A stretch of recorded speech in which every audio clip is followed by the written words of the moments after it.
Huahine means pregnant women in Tahitian, and this island earned its name from its silhouette.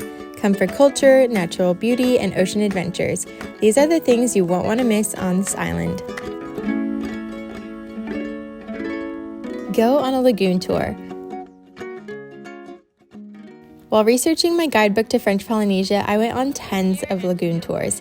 The lagoon tour with Huahine Nautique was hands down my favorite, and I'm not just saying that because drinks are included with the tour. Time for some rum punch.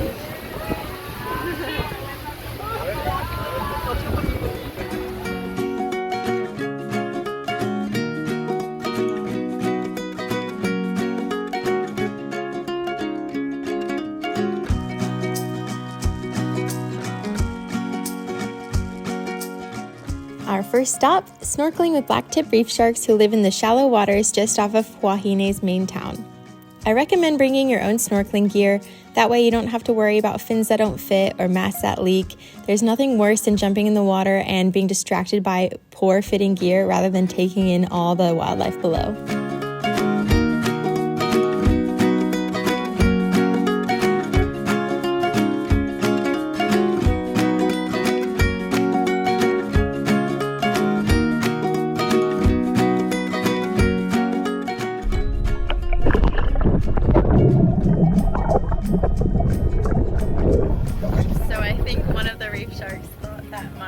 GoPro dome was a fisheye because it rushed me, but swimming with them was super cool and everyone made it out unscathed.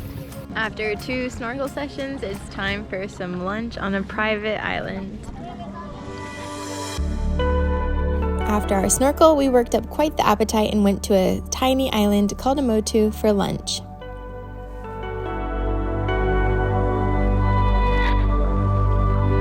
Our captain taught us how to open a coconut, a skill that'll surely come in handy when I decide to strand myself here on one of these islands. I'm going to show you how to dehusk a coconut.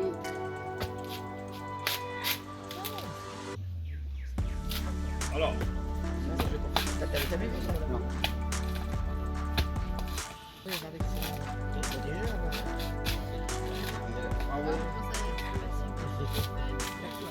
Ça s'appelle la bourre de coco.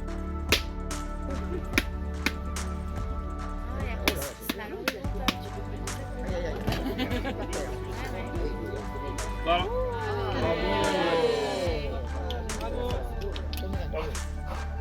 You have to turn to that, so that way you go. Voilà. Ça c'était pour la démo. Et ça c'est pour les hommes mariés, ça. Voilà. Hop. Wine. So that way the fish won't be too cooked and dry. With the lime juice and the sea salt. With fresh coconut meat, we learned how to make poisson cru. This dish is made with raw fish, lime juice, coconut milk, and fresh chopped vegetables. Et puis je presse comme ceci. C'est ça you do, hein? Du lait de coco. Maintenant, avez-vous des questions à poser pour la préparation du poisson cru? The water is so blue.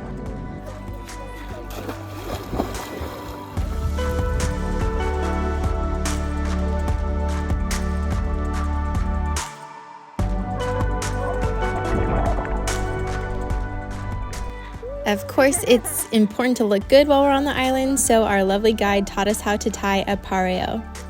These are colorful sarongs that you'll see women wear all throughout the islands, and while I always thought you just simply wrap them around you and tucked in the corner, there are many, many, many ways to tie these and make them look super fashionable.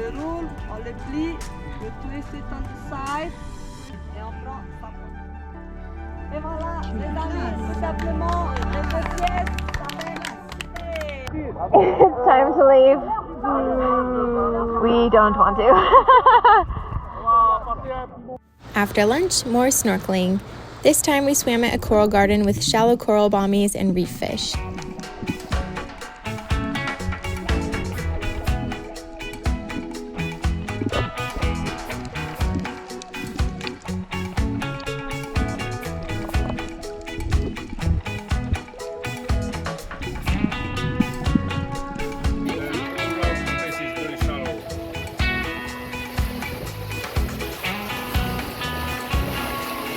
We learned how to make these really cool headbands, so if you come on this tour, you will go sightseeing, but you'll also learn how to be the best dressed person on Survivor, should you ever be on the show.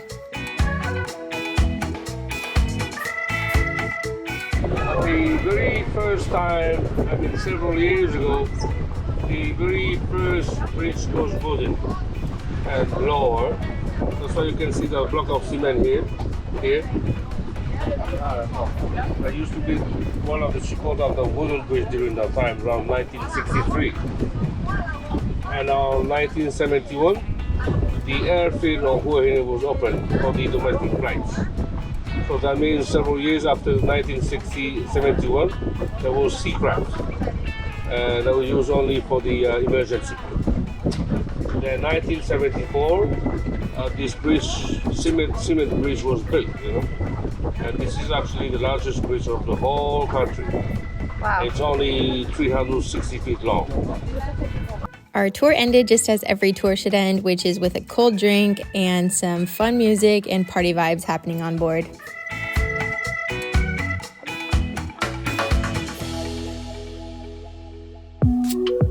Drive a lap around Huahine. Huahine is made up of 2 lush islands, Huahine Iti, which is Little Huahine, and Huahine Nui, which is Big Huahine. These islands are connected by a small bridge, and the following sites are easily seen on a road trip. Another beautiful lookout point on Huahine. This is on the smaller island, and check out these blues. They're just so gorgeous, especially when the sun hits them and you can see some shadows from the clouds. This is the quote-unquote huge bridge to connect the 2 islands.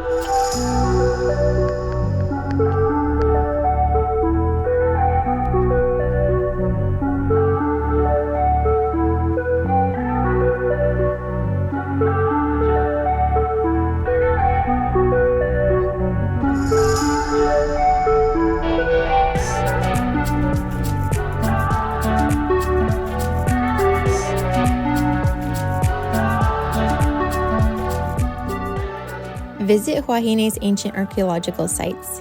The Whare Pote is a replica of a traditional Polynesian community center, where you'll find canoes, oars, and artifacts from the first arrivals. Nearby, you'll see the stone platforms that were once homes and ceremonial sites, which are now considered sacred.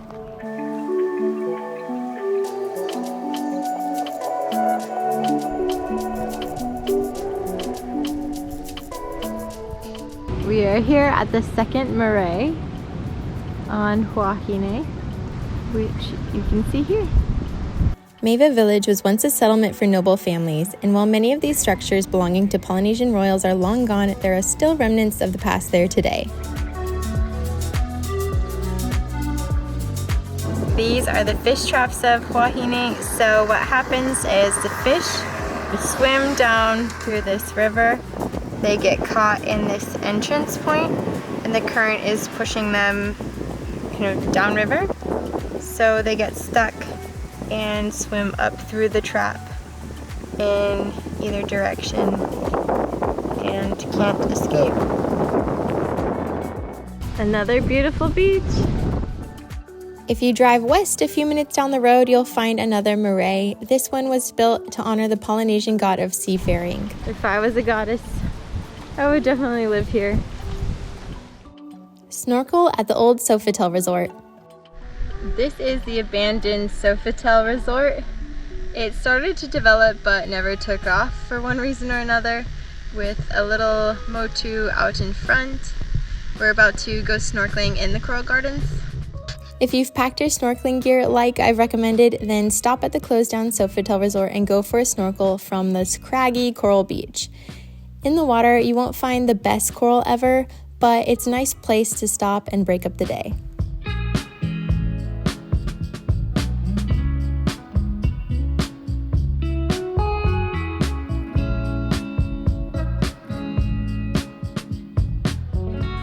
See the Sacred Eels.